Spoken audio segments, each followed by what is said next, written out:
Ibrani.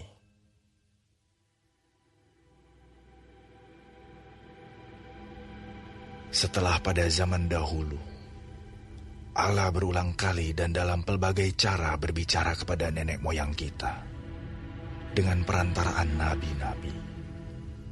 Maka pada zaman akhir ini, Ia telah berbicara kepada kita dengan perantaraan anaknya, yang telah Ia tetapkan sebagai yang berhak menerima segala yang ada.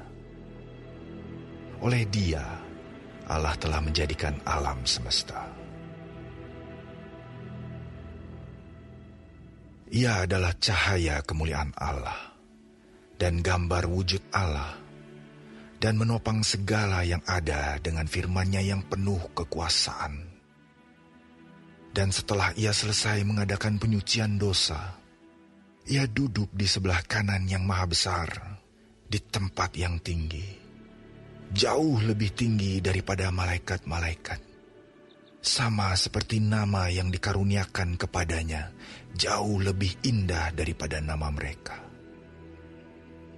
Karena kepada siapakah di antara malaikat-malaikat itu pernah Ia katakan, "Anakku engkau telah kuperanakan pada hari ini, dan aku akan menjadi bapanya, dan ia akan menjadi anakku." Dan ketika Ia membawa pula anaknya yang sulung ke dunia, Ia berkata, "Semua malaikat Allah harus menyembah Dia." Dan tentang malaikat-malaikat Ia berkata, "Yang membuat malaikat-malaikatnya menjadi badai, dan pelayan-pelayannya menjadi nyala api." Tetapi tentang anak Ia berkata, "Tahtamu ya Allah, tetap untuk seterusnya dan selamanya, dan tongkat kerajaan-Mu adalah tongkat kebenaran. Engkau mencintai keadilan dan membenci kefasikan. Sebab itu Allahmu telah mengurapi engkau dengan minyak sebagai tanda kesukaan, melebihi teman-teman sekutumu. Dan pada mulanya ya Tuhan, Engkau telah meletakkan dasar bumi, dan langit adalah buatan tangan-Mu. Semuanya itu akan binasa, tetapi Engkau tetap ada, dan semuanya itu akan menjadi usang seperti pakaian. Seperti jubah akan Engkau gulungkan mereka, dan seperti persalinan mereka akan diubah. Tetapi Engkau tetap sama, dan tahun-tahun-Mu tidak berkesudahan. Dan kepada siapakah di antara malaikat itu pernah Ia berkata, 'Duduklah di sebelah kananku, sampai kubuat musuh-musuhmu menjadi tumpuan kakimu'? Bukankah mereka semua adalah roh-roh yang melayani, yang diutus untuk melayani mereka yang harus memperoleh keselamatan?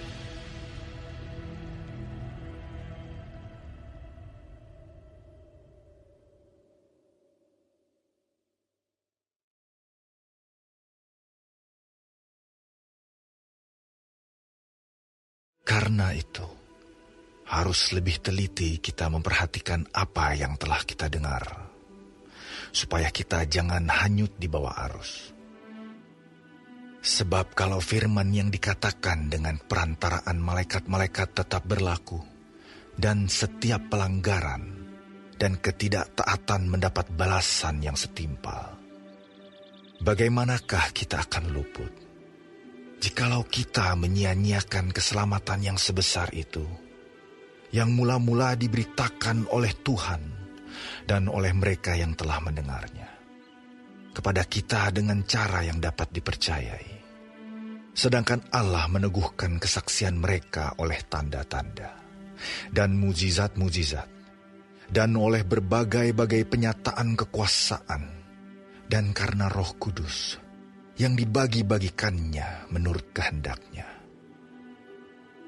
Sebab bukan kepada malaikat-malaikat telah Ia taklukkan dunia yang akan datang, yang kita bicarakan ini.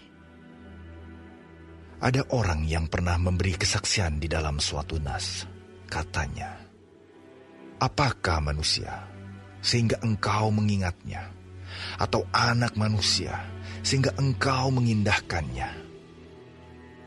Namun engkau telah membuatnya untuk waktu yang singkat sedikit lebih rendah daripada malaikat-malaikat, dan telah memahkotainya dengan kemuliaan dan hormat. Segala sesuatu telah engkau taklukkan di bawah kakinya. Sebab dalam menaklukkan segala sesuatu kepadanya, tidak ada suatu pun yang ia kecualikan, yang tidak takluk kepadanya. Tetapi sekarang ini belum kita lihat bahwa segala sesuatu telah ditaklukkan kepadanya. Tetapi Dia yang untuk waktu yang singkat dibuat sedikit lebih rendah daripada malaikat-malaikat, yaitu Yesus. Kita lihat, yang oleh karena penderitaan maut, dimahkotai dengan kemuliaan dan hormat, supaya oleh kasih karunia Allah, Ia mengalami maut bagi semua manusia. Sebab memang sesuai dengan keadaan Allah, yang baginya dan olehnya segala sesuatu dijadikan, yaitu Allah yang membawa banyak orang kepada kemuliaan, juga menyempurnakan Yesus yang memimpin mereka kepada keselamatan dengan penderitaan. Sebab Ia yang menguduskan dan mereka yang dikuduskan, mereka semua berasal dari satu. Itulah sebabnya Ia tidak malu menyebut mereka saudara. Katanya, "Aku akan memberitakan namamu kepada saudara-saudaraku, dan memuji-muji engkau di tengah-tengah jemaat. Dan lagi, aku akan menaruh kepercayaan kepadanya. Dan lagi, sesungguhnya, inilah aku dan anak-anak yang telah diberikan Allah kepadaku. Karena anak-anak itu adalah anak-anak dari darah dan daging, maka Ia juga menjadi sama dengan mereka dan mendapat bagian dalam keadaan mereka, supaya oleh kematiannya Ia memusnahkan dia, yaitu iblis yang berkuasa atas maut. Dan supaya dengan jalan demikian Ia membebaskan mereka yang seumur hidupnya berada dalam perhambaan, oleh karena takutnya kepada maut. Sebab sesungguhnya bukan malaikat-malaikat yang Ia kasihani, tetapi keturunan Abraham yang Ia kasihani. Itulah sebabnya, maka dalam segala hal Ia harus disamakan dengan saudara-saudaranya, supaya Ia menjadi imam besar yang menaruh belas kasihan dan yang setia kepada Allah untuk mendamaikan dosa seluruh bangsa. Sebab oleh karena Ia sendiri telah menderita karena pencobaan, maka Ia dapat menolong mereka yang dicobai.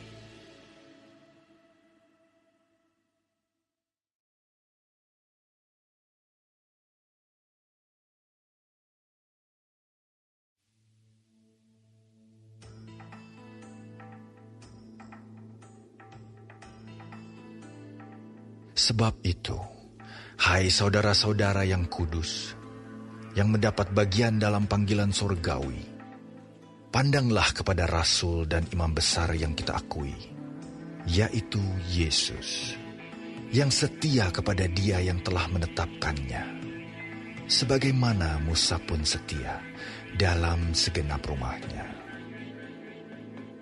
Sebab Ia dipandang layak mendapat kemuliaan lebih besar daripada Musa, sama seperti ahli bangunan lebih dihormati daripada rumah yang dibangunnya. Sebab setiap rumah dibangun oleh seorang ahli bangunan, tetapi ahli bangunan segala sesuatu ialah Allah. Dan Musa memang setia dalam segenap rumah Allah, sebagai pelayan untuk memberi kesaksian tentang apa yang akan diberitakan kemudian. Tetapi Kristus setia sebagai anak yang mengepalai rumahnya. dan rumahnya ialah kita. Jika kita sampai kepada akhirnya, teguh berpegang kepada kepercayaan dan pengharapan yang kita megahkan. Sebab itu, seperti yang dikatakan Roh Kudus, pada hari ini, jika kamu mendengar suaranya, janganlah keraskan hatimu, seperti dalam kegeraman pada waktu pencobaan di padang gurun, di mana nenek moyangmu mencobai aku dengan jalan menguji aku, sekalipun mereka melihat perbuatan-perbuatanku 40 tahun lamanya. Itulah sebabnya aku murka kepada angkatan itu dan berkata, selalu mereka sesat hati dan mereka tidak mengenal jalanku. Sehingga aku bersumpah dalam murkaku, mereka takkan masuk ke tempat perhentianku. Waspadalah, hai saudara-saudara, supaya di antara kamu jangan terdapat seorang yang hatinya jahat dan yang tidak percaya oleh karena ia murtad dari Allah yang hidup. Tetapi nasihatilah seorang akan yang lain setiap hari, selama masih dapat dikatakan hari ini, supaya jangan ada di antara kamu yang menjadi tegar hatinya karena tipu daya dosa. Karena kita telah beroleh bagian di dalam Kristus, asal saja kita teguh berpegang sampai kepada akhirnya, pada keyakinan iman kita yang semula. Tetapi apabila pernah dikatakan, pada hari ini, jika kamu mendengar suaranya, janganlah keraskan hatimu seperti dalam kegeraman. Siapakah mereka yang membangkitkan amarah Allah, sekalipun mereka mendengar suaranya? Bukankah mereka semua yang keluar dari Mesir di bawah pimpinan Musa? Dan siapakah yang ia murkai 40 tahun lamanya? Bukankah mereka yang berbuat dosa dan yang mayatnya bergelimpangan di padang gurun? Dan siapakah yang telah ia sumpahi bahwa mereka takkan masuk ke tempat perhentiannya? Bukankah mereka yang tidak taat? Demikianlah kita lihat bahwa mereka tidak dapat masuk oleh karena ketidakpercayaan mereka.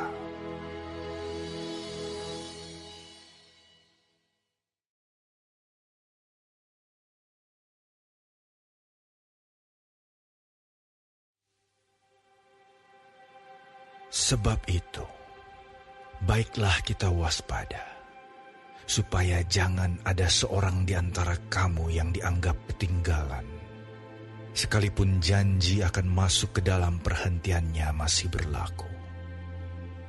Karena kepada kita diberitakan juga kabar kesukaan, sama seperti kepada mereka.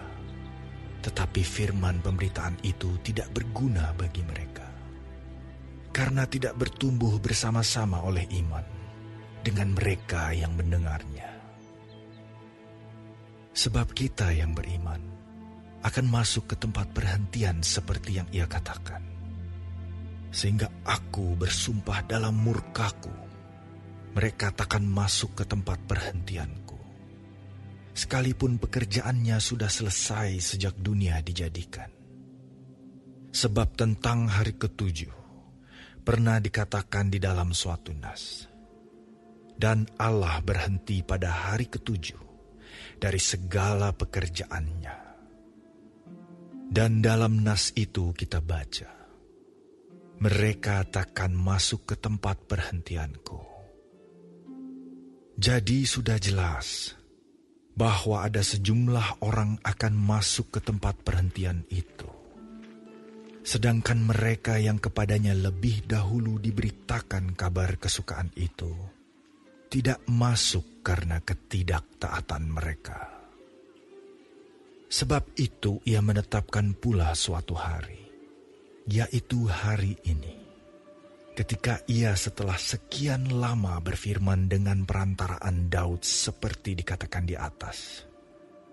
Pada hari ini, jika kamu mendengar suaranya, janganlah keraskan hatimu. Sebab, andai kata Yosua telah membawa mereka masuk ke tempat perhentian, pasti Allah tidak akan berkata-kata kemudian tentang suatu hari lain.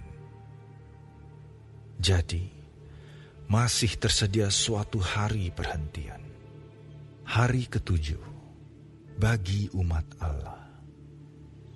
Sebab, barang siapa telah masuk ke tempat perhentiannya, ia sendiri telah berhenti dari segala pekerjaannya, sama seperti Allah berhenti dari pekerjaannya.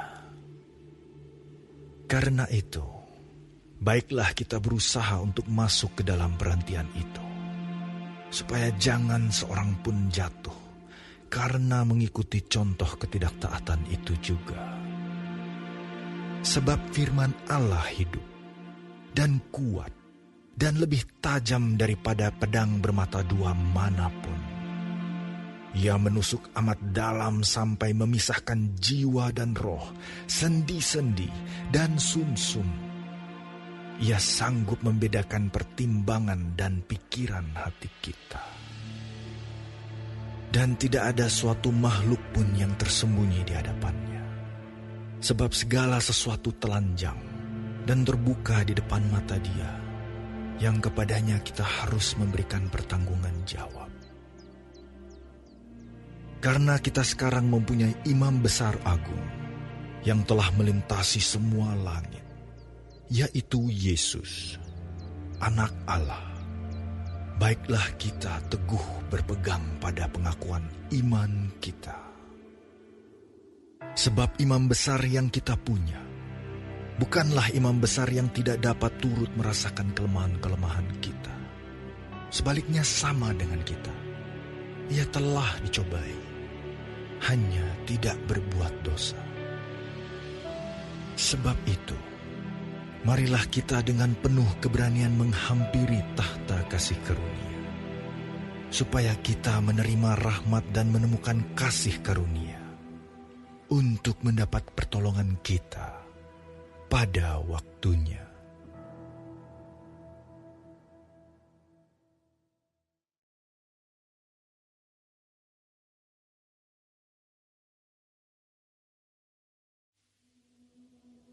Sebab setiap imam besar yang dipilih dari antara manusia ditetapkan bagi manusia dalam hubungan mereka dengan Allah, supaya ia mempersembahkan persembahan dan korban karena dosa. Ia harus dapat mengerti orang-orang yang jahil dan orang-orang yang sesat, karena ia sendiri penuh dengan kelemahan, yang mengharuskannya untuk mempersembahkan korban karena dosa, bukan saja bagi umat, tetapi juga bagi dirinya sendiri. Dan tidak seorang pun yang mengambil kehormatan itu bagi dirinya sendiri, tetapi dipanggil untuk itu oleh Allah, seperti yang telah terjadi dengan Harun. Demikian pula, Kristus tidak memuliakan dirinya sendiri dengan menjadi imam besar, tetapi dimuliakan oleh Dia yang berfirman kepadanya, "Anakku engkau telah kuperanakan pada hari ini." Sebagaimana firman-Nya dalam suatu nas lain, "Engkau adalah imam untuk selama-lamanya, menurut peraturan Melkisedek." Dalam hidupnya sebagai manusia, ia telah mempersembahkan doa dan permohonan dengan ratap tangis dan keluhan kepada Dia yang sanggup menyelamatkannya dari maut, dan karena kesalehannya ia telah didengarkan. Dan sekalipun ia adalah anak, ia telah belajar menjadi taat dari apa yang telah dideritanya. Dan sesudah ia mencapai kesempurnaannya, ia menjadi pokok keselamatan yang abadi bagi semua orang yang taat kepadanya. Dan ia dipanggil menjadi imam besar oleh Allah, menurut peraturan Melkisedek. Tentang hal itu banyak yang harus kami katakan, tetapi yang sukar untuk dijelaskan karena kamu telah lamban dalam hal mendengarkan. Sebab sekalipun kamu ditinjau dari sudut waktu, sudah seharusnya menjadi pengajar. Kamu masih perlu lagi diajarkan asas-asas pokok dari penyataan Allah. Dan kamu masih memerlukan susu, bukan makanan keras. Sebab barang siapa masih memerlukan susu, ia tidak memahami ajaran tentang kebenaran, sebab ia adalah anak kecil. Tetapi makanan keras adalah untuk orang-orang dewasa, yang karena mempunyai panca indera yang terlatih, untuk membedakan yang baik daripada yang jahat.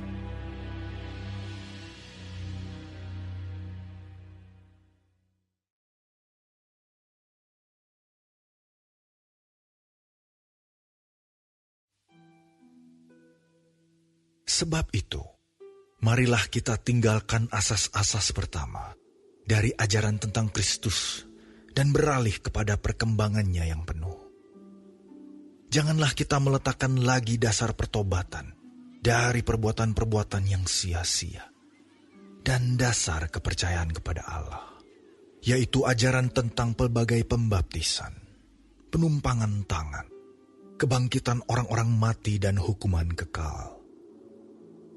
Dan itulah yang akan kita perbuat jika Allah mengizinkannya. Sebab mereka yang pernah diterangi hatinya, yang pernah mengecap karunia sorgawi, dan yang pernah mendapat bagian dalam Roh Kudus, dan yang mengecap firman yang baik dari Allah, dan karunia-karunia dunia yang akan datang. Namun yang murtad lagi, tidak mungkin dibaharui sekali lagi sedemikian, hingga mereka bertobat. Sebab mereka menyalibkan lagi anak Allah bagi diri mereka, dan menghinanya di muka umum. Sebab tanah yang menghisap air hujan yang sering turun ke atasnya, dan yang menghasilkan tumbuh-tumbuhan yang berguna bagi mereka yang mengerjakannya, menerima berkat dari Allah. Tetapi jikalau tanah itu menghasilkan semak duri dan rumput duri, tidaklah ia berguna dan sudah dekat pada kutuk, yang berakhir dengan pembakaran.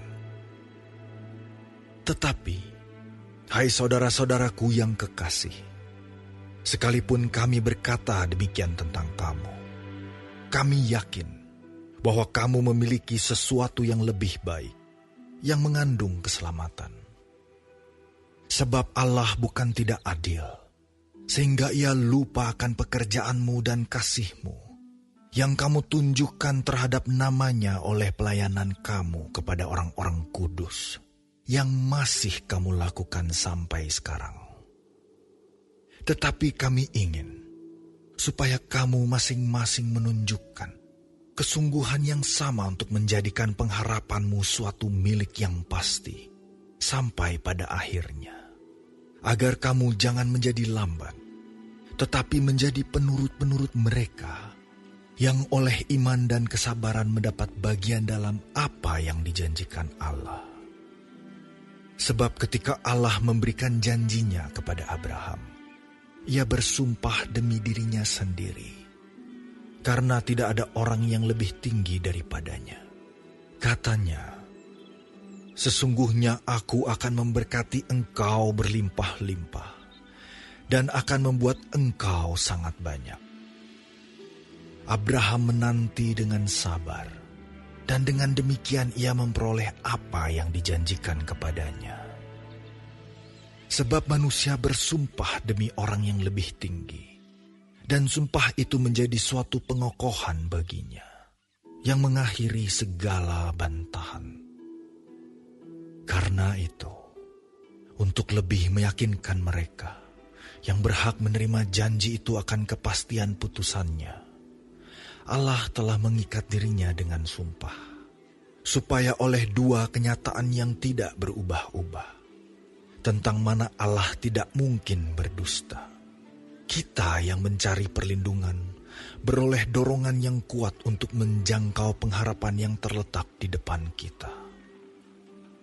Pengharapan itu adalah sauh yang kuat dan aman bagi jiwa kita, yang telah dilabuhkan sampai ke belakang tabir, di mana Yesus telah masuk sebagai perintis bagi kita, ketika Ia, menurut peraturan Melkisedek, menjadi imam besar sampai selama-lamanya.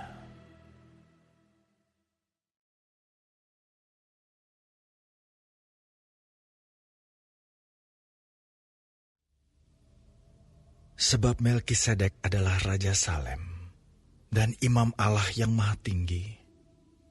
Ia pergi menyongsong Abraham ketika Abraham kembali dari mengalahkan raja-raja dan memberkati dia. Kepadanya pun Abraham memberikan 1/10 dari semuanya. Menurut arti namanya, Melkisedek adalah pertama-tama Raja Kebenaran dan juga Raja Salem, yaitu Raja Damai Sejahtera. Ia tidak berbapa, tidak beribu, tidak bersilsilah, harinya tidak berawal, dan hidupnya tidak berkesudahan. Karena ia dijadikan sama dengan Allah, ia tetap menjadi imam sampai selama-lamanya. Camkanlah betapa besarnya orang itu, yang kepadanya Abraham, bapa leluhur kita, memberikan 1/10 dari segala rampasan yang paling baik, dan mereka dari anak-anak Lewi, yang menerima jabatan imam, mendapat tugas, menurut hukum Taurat, untuk memungut 10% dari umat Israel, yaitu dari saudara-saudara mereka, sekalipun mereka ini juga adalah keturunan Abraham. Tetapi Melkisedek, yang bukan keturunan mereka, memungut 10% dari Abraham dan memberkati dia, walaupun ia adalah pemilik janji. Memang tidak dapat disangkal bahwa yang lebih rendah diberkati oleh yang lebih tinggi. Dan di sini manusia-manusia fana menerima 10%, dan di sana ia, yang tentang dia diberi kesaksian bahwa ia hidup. Maka dapatlah dikatakan bahwa dengan perantaraan Abraham dipungut juga 10% dari Lewi yang berhak menerima 10%. Sebab ia masih berada dalam tubuh bapa leluhurnya ketika Melkisedek menyongsong bapa leluhurnya itu. Karena itu, andai kata oleh imamat Lewi telah tercapai kesempurnaan. Sebab karena imamat itu, umat Israel telah menerima Taurat. Apakah sebabnya masih perlu seorang lain ditetapkan menjadi imam besar menurut peraturan Melkisedek, dan yang tentang dia tidak dikatakan menurut peraturan Harun? Sebab, jikalau imamat berubah, dengan sendirinya akan berubah pula hukum Taurat itu. Sebab ia yang dimaksudkan di sini termasuk suku lain. Dari suku ini tidak ada seorang pun yang pernah melayani di mezbah. Sebab telah diketahui semua orang bahwa Tuhan kita berasal dari suku Yehuda. Dan mengenai suku itu, Musa tidak pernah mengatakan suatu apapun tentang imam-imam. Dan hal itu jauh lebih nyata lagi jikalau ditetapkan seorang imam lain menurut cara Melkisedek, yang menjadi imam bukan berdasarkan peraturan-peraturan manusia, tetapi berdasarkan hidup yang tidak dapat binasa. Sebab tentang dia diberi kesaksian, engkau adalah imam untuk selama-lamanya, menurut peraturan Melkisedek. Memang suatu hukum yang dikeluarkan dahulu dibatalkan, kalau hukum itu tidak mempunyai kekuatan, dan karena itu tidak berguna. Sebab hukum Taurat sama sekali tidak membawa kesempurnaan. Tetapi sekarang ditimbulkan pengharapan yang lebih baik, yang mendekatkan kita kepada Allah. Dan sama seperti hal ini tidak terjadi tanpa sumpah.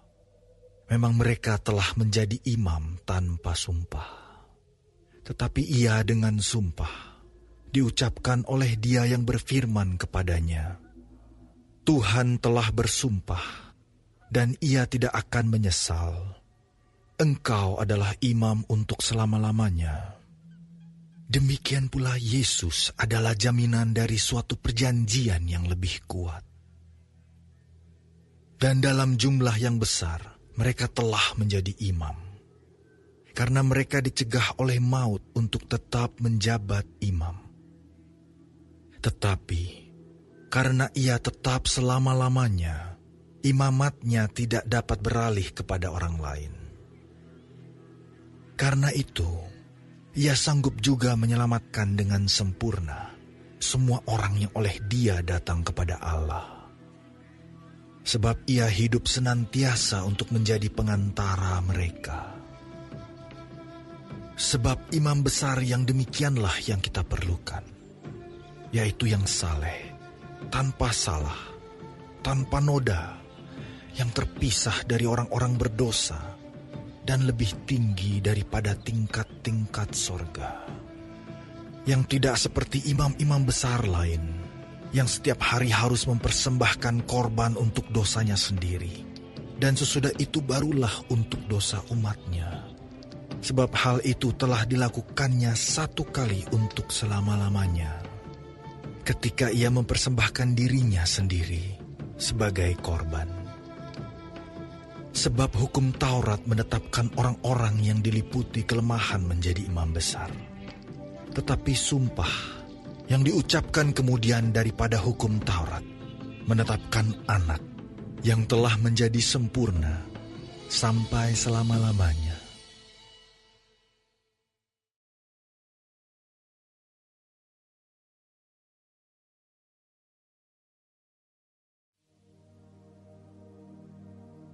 Inti segala yang kita bicarakan itu ialah kita mempunyai imam besar yang demikian, yang duduk di sebelah kanan tahta yang maha besar di sorga, dan yang melayani ibadah di tempat kudus, yaitu di dalam kemah sejati, yang didirikan oleh Tuhan dan bukan oleh manusia. Sebab setiap imam besar ditetapkan untuk mempersembahkan korban dan persembahan. Dan karena itu, Yesus perlu mempunyai sesuatu untuk dipersembahkan. Sekiranya ia di bumi ini, ia sama sekali tidak akan menjadi imam. Karena di sini telah ada orang-orang yang mempersembahkan persembahan menurut hukum Taurat. Pelayanan mereka adalah gambaran dan bayangan dari apa yang ada di sorga. Sama seperti yang diberitahukan kepada Musa ketika ia hendak mendirikan kemah. Ingatlah, demikian firman-Nya, bahwa engkau membuat semuanya itu menurut contoh yang telah ditunjukkan kepadamu di atas gunung itu. Tetapi sekarang ia telah mendapat suatu pelayanan yang jauh lebih agung, karena ia menjadi pengantara dari perjanjian yang lebih mulia, yang didasarkan atas janji yang lebih tinggi. Sebab, sekiranya perjanjian yang pertama itu tidak bercacat, tidak akan dicari lagi tempat untuk yang kedua. Sebab ia menegur mereka ketika ia berkata, sesungguhnya akan datang waktunya, demikianlah firman Tuhan, aku akan mengadakan perjanjian baru dengan kaum Israel dan dengan kaum Yehuda. Bukan seperti perjanjian yang telah kuadakan dengan nenek moyang mereka, pada waktu aku memegang tangan mereka untuk membawa mereka keluar dari tanah Mesir. Sebab mereka tidak setia kepada perjanjianku, dan aku menolak mereka. Demikian firman Tuhan. Maka inilah perjanjian yang kuadakan dengan kaum Israel sesudah waktu itu. Demikianlah firman Tuhan. Aku akan menaruh hukumku dalam akal budi mereka, dan menuliskannya dalam hati mereka. Maka aku akan menjadi Allah mereka, dan mereka akan menjadi umatku. Dan mereka tidak akan mengajar lagi sesama warganya atau sesama saudaranya dengan mengatakan, "Kenallah Tuhan," sebab mereka semua, besar kecil, akan mengenal Aku. Sebab Aku akan menaruh belas kasihan terhadap kesalahan mereka dan tidak lagi mengingat dosa-dosa mereka. Oleh karena Ia berkata-kata tentang perjanjian yang baru, Ia menyatakan yang pertama sebagai perjanjian yang telah menjadi tua. Dan apa yang telah menjadi tua dan usang telah dekat kepada kemusnahannya.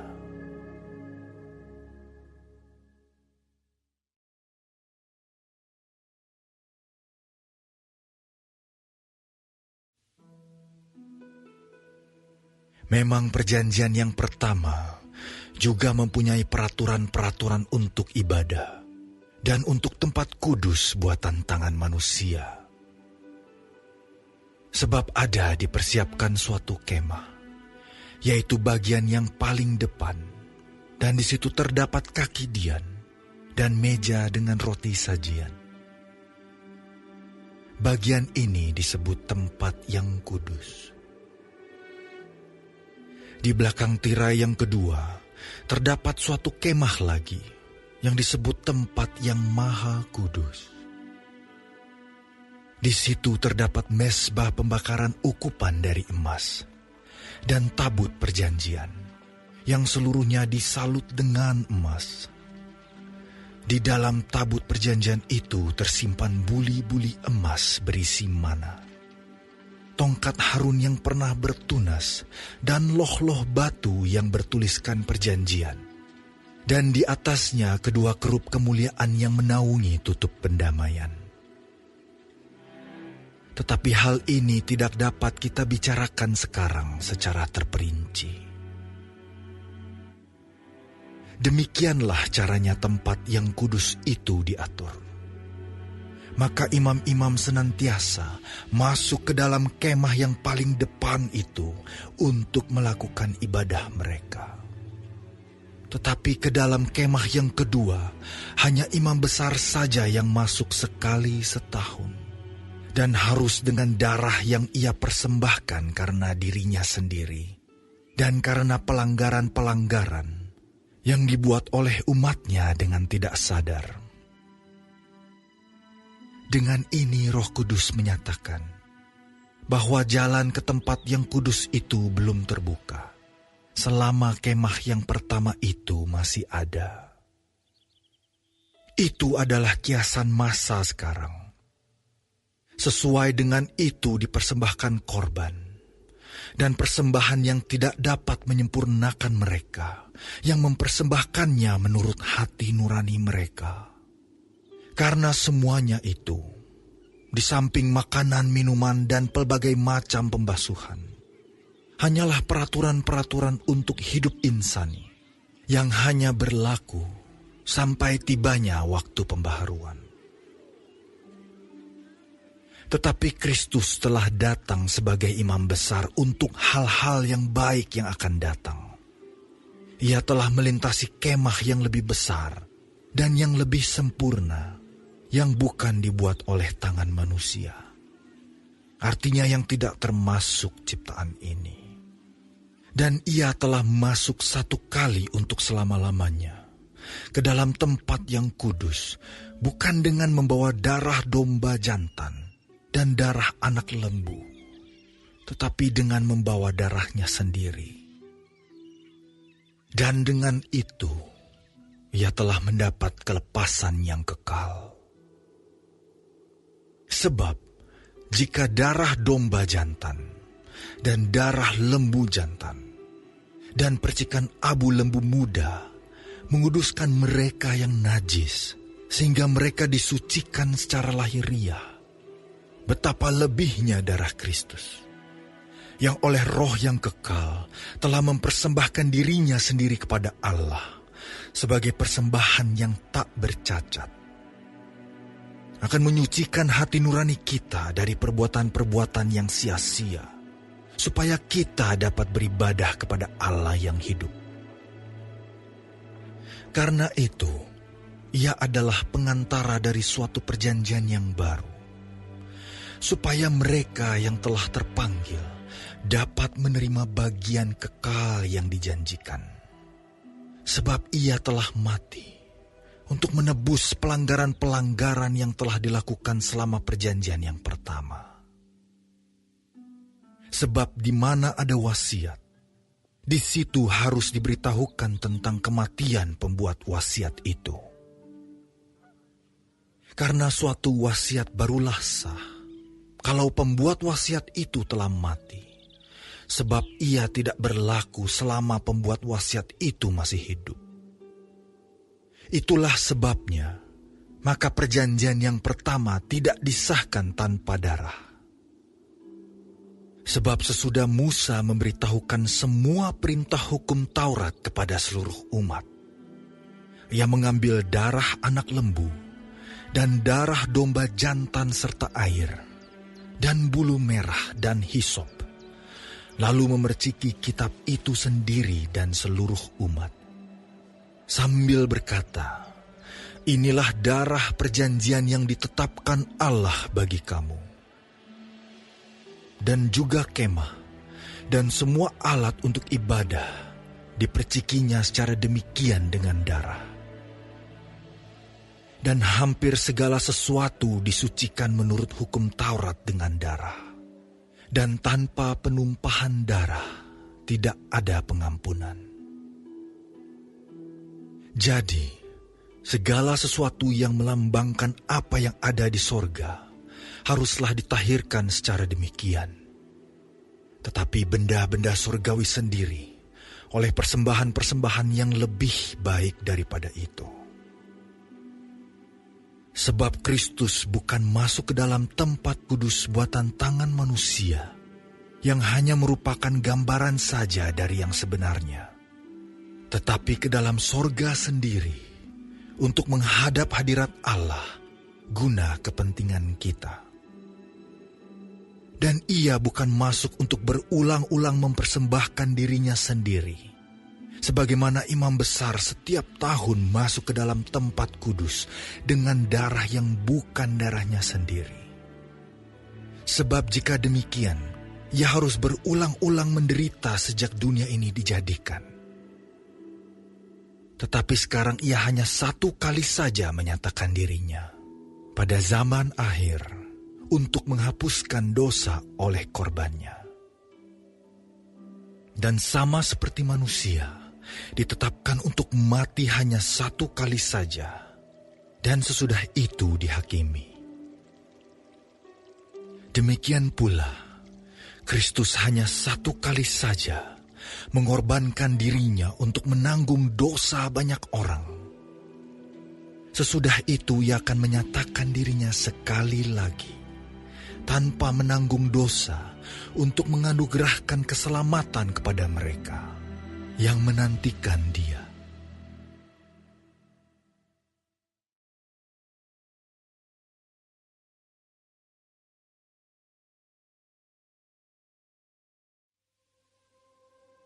Di dalam hukum Taurat hanya terdapat bayangan saja dari keselamatan yang akan datang, dan bukan hakikat dari keselamatan itu sendiri. Karena itu, dengan korban yang sama, yang setiap tahun terus-menerus dipersembahkan, hukum Taurat tidak mungkin menyempurnakan mereka yang datang mengambil bagian di dalamnya. Sebab jika hal itu mungkin, pasti orang tidak mempersembahkan korban lagi. Sebab mereka yang melakukan ibadah itu tidak sadar lagi akan dosa setelah disucikan sekali untuk selama-lamanya. Tetapi justru oleh korban-korban itu, setiap tahun orang diperingatkan akan adanya dosa. Sebab tidak mungkin darah lembu jantan atau darah domba jantan menghapuskan dosa. Karena itu ketika ia masuk ke dunia, ia berkata, "Korban dan persembahan tidak engkau kehendaki, tetapi Engkau telah menyediakan tubuh bagiku. Kepada korban bakaran dan korban penghapus dosa, Engkau tidak berkenan. Lalu aku berkata, sungguh, aku datang. Dalam gulungan kitab ada tertulis tentang aku, untuk melakukan kehendak-Mu, ya Allahku. Di atas ia berkata, korban dan persembahan, korban bakaran dan korban penghapus dosa, tidak Engkau kehendaki. Dan Engkau tidak berkenan kepadanya, meskipun dipersembahkan menurut hukum Taurat. Dan kemudian katanya, sungguh, aku datang untuk melakukan kehendak-Mu. Yang pertama ia hapuskan, supaya menegakkan yang kedua. Dan karena kehendak-Nya inilah, kita telah dikuduskan satu kali untuk selama-lamanya, oleh persembahan tubuh Yesus Kristus. Selanjutnya setiap imam melakukan tiap-tiap hari pelayanannya, dan berulang-ulang mempersembahkan korban yang sama sekali tidak dapat menghapuskan dosa. Tetapi ia, setelah mempersembahkan hanya satu korban saja karena dosa, ia duduk untuk selama-lamanya di sebelah kanan Allah. Dan sekarang, ia hanya menantikan saatnya, di mana musuh-musuhnya akan dijadikan tumpuan kakinya.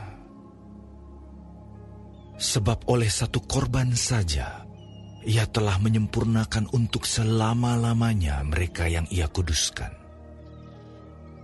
Dan tentang hal itu, Roh Kudus juga memberi kesaksian kepada kita. Sebab setelah ia berfirman, inilah perjanjian yang akan kuadakan dengan mereka sesudah waktu itu. Ia berfirman pula, aku akan menaruh hukumku di dalam hati mereka, dan menuliskannya dalam akal budi mereka. Dan aku tidak lagi mengingat dosa-dosa dan kesalahan mereka. Jadi apabila untuk semuanya itu ada pengampunan, tidak perlu lagi dipersembahkan korban karena dosa. Jadi, saudara-saudara, oleh darah Yesus kita sekarang penuh keberanian dapat masuk ke dalam tempat kudus. Karena ia telah membuka jalan yang baru dan yang hidup bagi kita melalui tabir, yaitu dirinya sendiri. Dan kita mempunyai seorang imam besar sebagai kepala rumah Allah. Karena itu marilah kita menghadap Allah dengan hati yang tulus ikhlas dan keyakinan iman yang teguh, oleh karena hati kita telah dibersihkan dari hati nurani yang jahat, dan tubuh kita telah dibasuh dengan air yang murni. Marilah kita teguh berpegang pada pengakuan tentang pengharapan kita, sebab Ia yang menjanjikannya setia. Dan marilah kita saling memperhatikan, supaya kita saling mendorong dalam kasih dan dalam pekerjaan baik. Janganlah kita menjauhkan diri dari pertemuan-pertemuan ibadah kita, seperti dibiasakan oleh beberapa orang. Tetapi marilah kita saling menasihati, dan semakin giat melakukannya menjelang hari Tuhan yang mendekat. Sebab jika kita sengaja berbuat dosa, sesudah memperoleh pengetahuan tentang kebenaran, maka tidak ada lagi korban untuk menghapus dosa itu. Tetapi yang ada ialah kematian yang mengerikan akan penghakiman, dan api yang dahsyat yang akan menghanguskan semua orang durhaka. Jika ada orang yang menolak hukum Musa, ia dihukum mati tanpa belas kasihan atas keterangan 2 atau 3 orang saksi. Betapa lebih beratnya hukuman yang harus dijatuhkan atas dia yang menginjak-injak anak Allah, yang menganggap najis darah perjanjian yang menguduskannya, dan yang menghina roh kasih karunia. Sebab kita mengenal Dia yang berkata, "Pembalasan adalah hakku, akulah yang akan menuntut pembalasan." Dan lagi, Tuhan akan menghakimi umat-Nya. Ngeri benar kalau jatuh ke dalam tangan Allah yang hidup. Ingatlah akan masa yang lalu. Sesudah kamu menerima terang, kamu banyak menderita oleh karena kamu bertahan dalam perjuangan yang berat. Baik waktu kamu dijadikan tontonan oleh cercaan dan penderitaan, maupun waktu kamu mengambil bagian dalam penderitaan mereka yang diperlakukan sedemikian. Memang, kamu telah turut mengambil bagian dalam penderitaan orang-orang hukuman. Dan ketika harta kamu dirampas, kamu menerima hal itu dengan sukacita. Sebab kamu tahu bahwa kamu memiliki harta yang lebih baik dan yang lebih menetap sifatnya. Sebab itu janganlah kamu melepaskan kepercayaanmu, karena besar upah yang menantinya. Sebab kamu memerlukan ketekunan, supaya sesudah kamu melakukan kehendak Allah, kamu memperoleh apa yang dijanjikan itu. Sebab sedikit, bahkan sangat sedikit waktu lagi, dan Ia akan datang, sudah akan ada, tanpa menangguhkan kedatangannya. Tetapi orangku yang benar akan hidup oleh iman, dan apabila ia mengundurkan diri, maka aku tidak berkenan kepadanya. Tetapi kita bukanlah orang-orang yang mengundurkan diri dan binasa, tetapi orang-orang yang percaya dan yang beroleh hidup.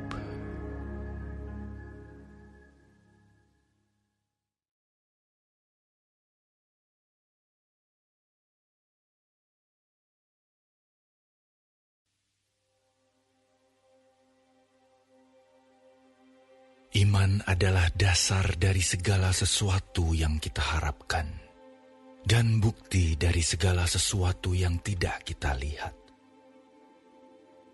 Sebab, oleh imanlah telah diberikan kesaksian kepada nenek moyang kita. Karena iman kita mengerti bahwa alam semesta telah dijadikan oleh firman Allah, sehingga apa yang kita lihat telah terjadi dari apa yang tidak dapat kita lihat. Karena iman, Habel telah mempersembahkan kepada Allah korban yang lebih baik daripada korban Kain. Dengan jalan itu ia memperoleh kesaksian kepadanya bahwa ia benar, karena Allah berkenan akan persembahannya itu. Dan karena iman, ia masih berbicara sesudah ia mati.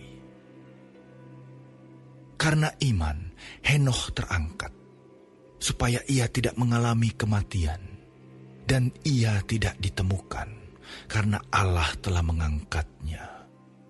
Sebab sebelum ia terangkat, ia memperoleh kesaksian bahwa ia berkenan kepada Allah. Tetapi tanpa iman, tidak mungkin orang berkenan kepada Allah. Sebab barang siapa berpaling kepada Allah, ia harus percaya bahwa Allah ada, dan bahwa Allah memberi upah kepada orang yang sungguh-sungguh mencari Dia. Karena iman, maka Nuh dengan petunjuk Allah tentang sesuatu yang belum kelihatan, dengan taat mempersiapkan bahtera untuk menyelamatkan keluarganya. Dan karena iman itu ia menghukum dunia, dan ia ditentukan untuk menerima kebenaran sesuai dengan imannya. Karena iman, Abraham taat ketika ia dipanggil untuk berangkat ke negeri yang akan diterimanya menjadi milik pusakanya. Lalu ia berangkat dengan tidak mengetahui tempat yang ia tujui. Karena iman, ia diam di tanah yang dijanjikan itu, seolah-olah di suatu tanah asing, dan di situ ia tinggal di kemah dengan Ishak dan Yakub, yang turut menjadi ahli waris janji yang satu itu. Sebab ia menanti-nantikan kota yang mempunyai dasar, yang direncanakan dan dibangun oleh Allah. Karena iman, ia juga dan Sarah beroleh kekuatan untuk menurunkan anak cucu, walaupun usianya sudah lewat, karena ia menganggap Dia yang memberikan janji itu setia.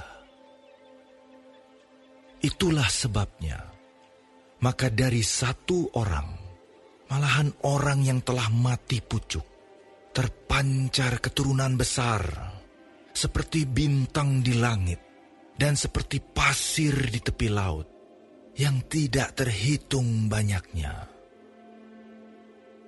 Dalam iman, mereka semua ini telah mati sebagai orang-orang yang tidak memperoleh apa yang dijanjikan itu, tetapi yang hanya dari jauh melihatnya, dan melambai-lambai kepadanya, dan yang mengakui bahwa mereka adalah orang asing dan pendatang di bumi ini.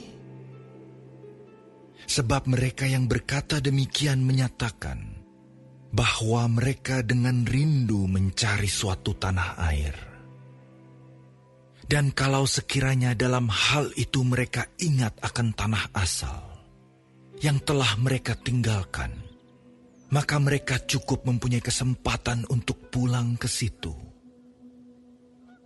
Tetapi sekarang mereka merindukan tanah air yang lebih baik, yaitu satu tanah air surgawi.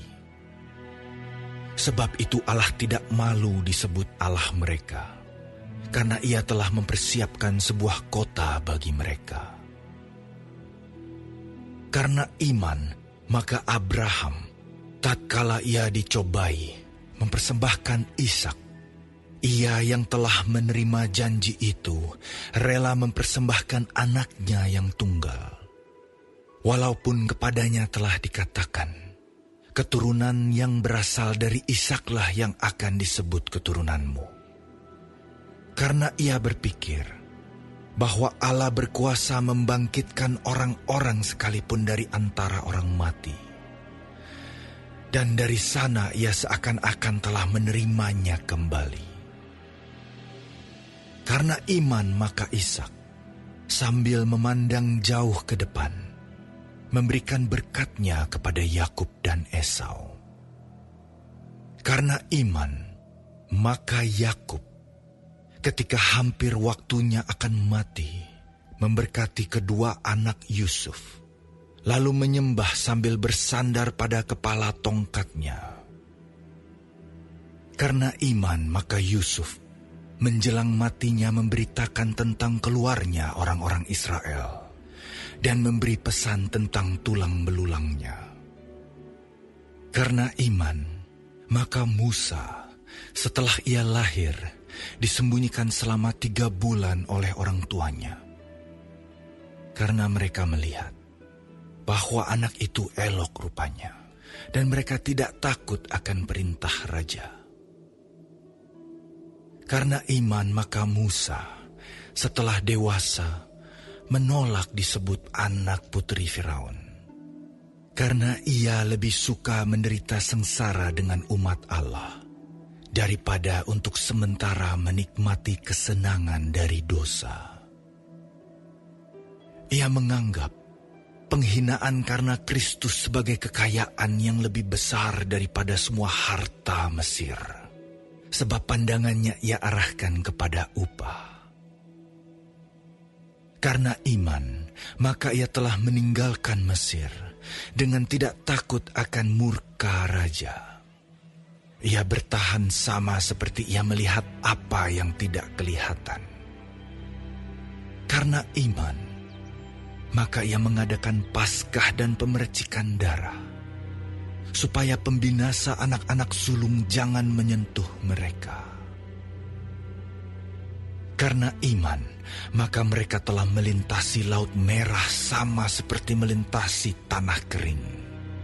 Sedangkan orang-orang Mesir tenggelam ketika mereka mencobanya juga. Karena iman, maka runtuhlah tembok-tembok Yeriko setelah kota itu dikelilingi 7 hari lamanya. Karena iman, maka Rahab, perempuan sundal itu, tidak turut binasa bersama-sama dengan orang-orang durhaka, karena ia telah menyambut pengintai-pengintai itu dengan baik. Dan apakah lagi yang harus aku sebut? Sebab aku akan kekurangan waktu apabila aku hendak menceritakan tentang Gideon, Barak, Simson, Yefta, Daud dan Samuel dan para nabi, yang karena iman telah menaklukkan kerajaan-kerajaan, mengamalkan kebenaran, memperoleh apa yang dijanjikan, menutup mulut singa-singa, memadamkan api yang dahsyat. Mereka telah luput dari mata pedang, telah beroleh kekuatan dalam kelemahan, telah menjadi kuat dalam peperangan, dan telah memukul mundur pasukan-pasukan tentara asing. Ibu-ibu telah menerima kembali orang-orangnya yang telah mati, sebab dibangkitkan. Tetapi orang-orang lain membiarkan dirinya disiksa dan tidak mau menerima pembebasan, supaya mereka beroleh kebangkitan yang lebih baik. Ada pula yang diejek dan didera, bahkan yang dibelenggu dan dipenjarakan. Mereka dilempari, digergaji, dibunuh dengan pedang. Mereka mengembara dengan berpakaian kulit domba dan kulit kambing, sambil menderita kekurangan, kesesakan, dan siksaan. Dunia ini tidak layak bagi mereka. Mereka mengembara di padang gurun dan di pegunungan, dalam gua-gua dan celah-celah gunung. Dan mereka semua tidak memperoleh apa yang dijanjikan itu, sekalipun iman mereka telah memberikan kepada mereka suatu kesaksian yang baik. Sebab Allah telah menyediakan sesuatu yang lebih baik bagi kita. Tanpa kita, mereka tidak dapat sampai kepada kesempurnaan.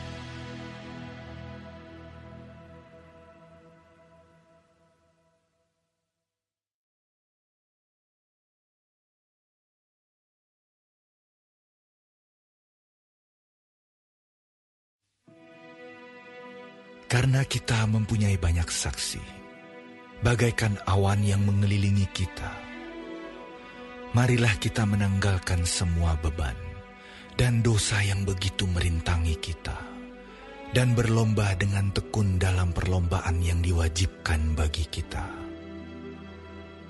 Marilah kita melakukannya dengan mata yang tertuju kepada Yesus, yang memimpin kita dalam iman, dan yang membawa iman kita itu kepada kesempurnaan, yang dengan mengabaikan kehinaan, tekun memikul salib, ganti sukacita yang disediakan bagi Dia, yang sekarang duduk di sebelah kanan tahta Allah. Ingatlah selalu akan Dia, yang tekun menanggung bantahan yang sehebat itu terhadap dirinya, dari pihak orang-orang berdosa, supaya jangan kamu menjadi lemah dan putus asa. Dalam pergumulan kamu melawan dosa, kamu belum sampai mencucurkan darah. Dan sudah lupakah kamu akan nasihat yang berbicara kepada kamu seperti kepada anak-anak? Hai anakku, janganlah anggap enteng didikan Tuhan, dan janganlah putus asa apabila engkau diperingatkannya. Karena Tuhan menghajar orang yang dikasihinya, dan ia menyesah orang yang diakuinya sebagai anak. Jika kamu harus menanggung ganjaran, Allah memperlakukan kamu seperti anak. Di manakah terdapat anak yang tidak dihajar oleh ayahnya? Tetapi, jikalau kamu bebas dari ganjaran yang harus diderita setiap orang, maka kamu bukanlah anak, tetapi anak-anak gampang. Selanjutnya, dari ayah kita yang sebenarnya kita beroleh ganjaran, dan mereka kita hormati. Kalau demikian, bukankah kita harus lebih taat kepada Bapa segala roh, supaya kita boleh hidup? Sebab mereka mendidik kita dalam waktu yang pendek, sesuai dengan apa yang mereka anggap baik. Tetapi Dia menghajar kita untuk kebaikan kita, supaya kita beroleh bagian dalam kekudusannya.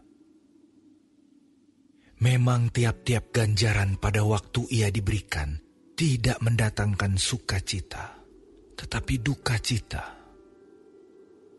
Tetapi kemudian ia menghasilkan buah kebenaran yang memberikan damai kepada mereka yang dilatih olehnya.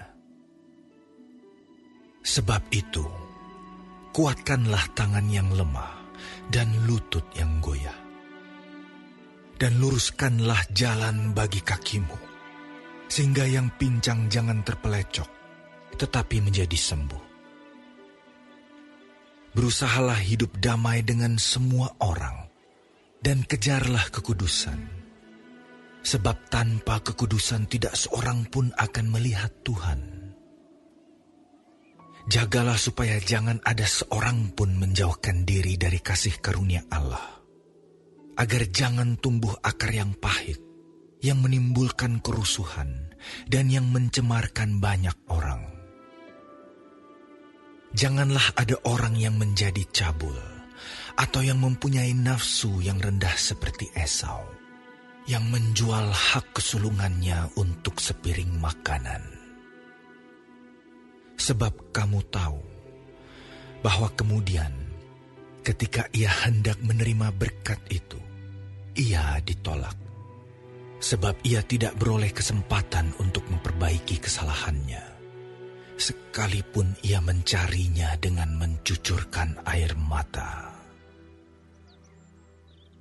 Sebab kamu tidak datang kepada gunung yang dapat disentuh, dan api yang menyala-nyala, kepada kekelaman, kegelapan, dan angin badai, kepada bunyi sangkakala, dan bunyi suara yang membuat mereka yang mendengarnya memohon, supaya jangan lagi berbicara kepada mereka. Sebab mereka tidak tahan mendengar perintah ini.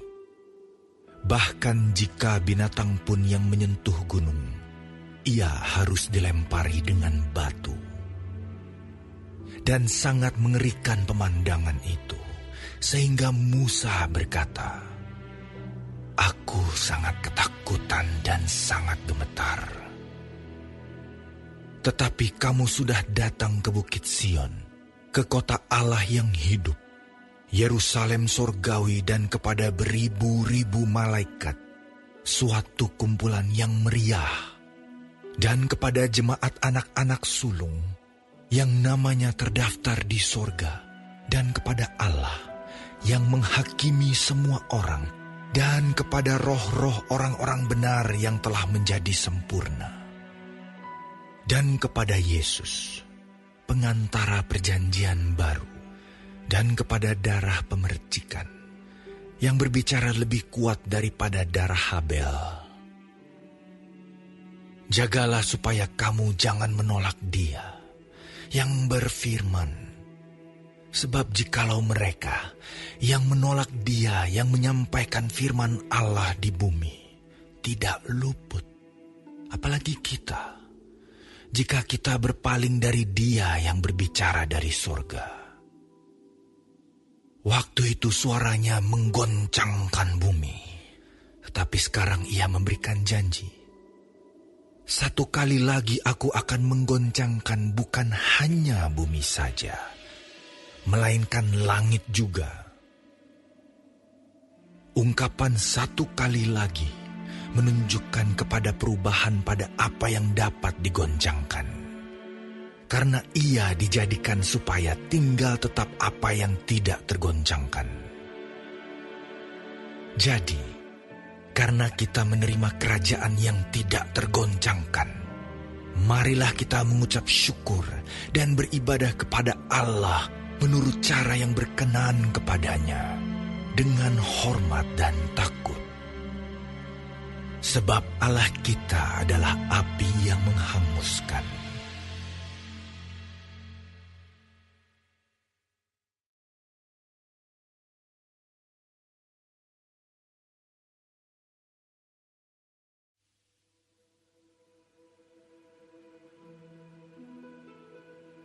Peliharalah kasih persaudaraan. Jangan kamu lupa memberi tumpangan kepada orang. Sebab dengan berbuat demikian, beberapa orang dengan tidak diketahuinya telah menjamu malaikat-malaikat.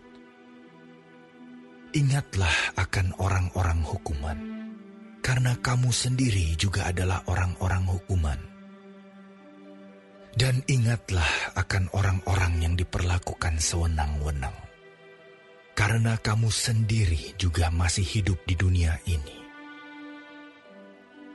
Hendaklah kamu semua penuh hormat terhadap perkawinan, dan janganlah kamu mencemarkan tempat tidur, sebab orang-orang sundal dan pezina akan dihakimi Allah.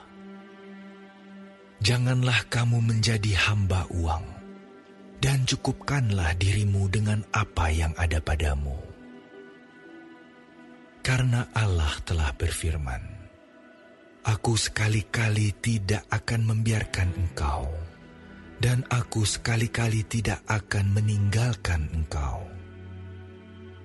Sebab itu dengan yakin kita dapat berkata, Tuhan adalah penolongku, aku tidak akan takut. Apakah yang dapat dilakukan manusia terhadap aku? Ingatlah akan pemimpin-pemimpin kamu yang telah menyampaikan firman Allah kepadamu. Perhatikanlah akhir hidup mereka dan contohlah iman mereka. Yesus Kristus tetap sama, baik kemarin maupun hari ini, dan sampai selama-lamanya.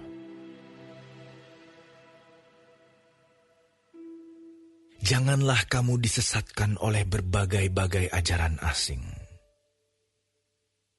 Sebab yang baik ialah bahwa hati kamu diperkuat dengan kasih karunia, dan bukan dengan pelbagai makanan yang tidak memberi faedah kepada mereka yang menuruti aturan-aturan makanan macam itu.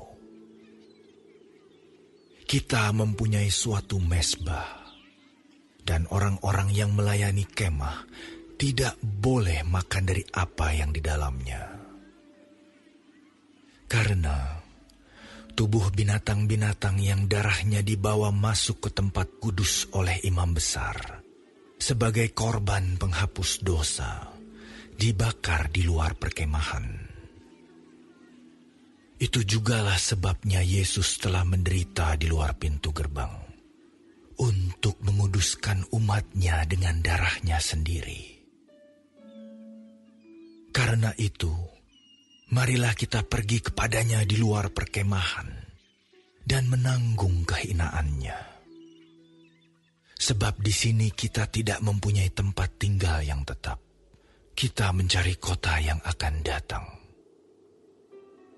Sebab itu, marilah kita oleh Dia senantiasa mempersembahkan korban syukur kepada Allah, yaitu ucapan bibir yang memuliakan namanya. Dan janganlah kamu lupa berbuat baik dan memberi bantuan, sebab korban-korban yang demikianlah yang berkenan kepada Allah. Taatilah pemimpin-pemimpinmu, dan tunduklah kepada mereka, sebab mereka berjaga-jaga atas jiwamu, sebagai orang-orang yang harus bertanggung jawab atasnya. Dengan jalan itu, mereka akan melakukannya dengan gembira, bukan dengan keluh kesah, sebab hal itu tidak akan membawa keuntungan bagimu. Berdoalah terus untuk kami, sebab kami yakin bahwa hati nurani kami adalah baik, karena di dalam segala hal kami menginginkan suatu hidup yang baik. Dan secara khusus aku menasihatkan kamu, agar kamu melakukannya, supaya aku lebih lekas dikembalikan kepada kamu. Maka Allah damai sejahtera, yang oleh darah perjanjian yang kekal, telah membawa kembali dari antara orang mati, Gembala agung segala domba, yaitu Yesus, Tuhan kita. Kiranya memperlengkapi kamu dengan segala yang baik untuk melakukan kehendak-Nya dan mengerjakan di dalam kita apa yang berkenan kepadanya oleh Yesus Kristus. Bagi Dialah kemuliaan sampai selama-lamanya. Amin.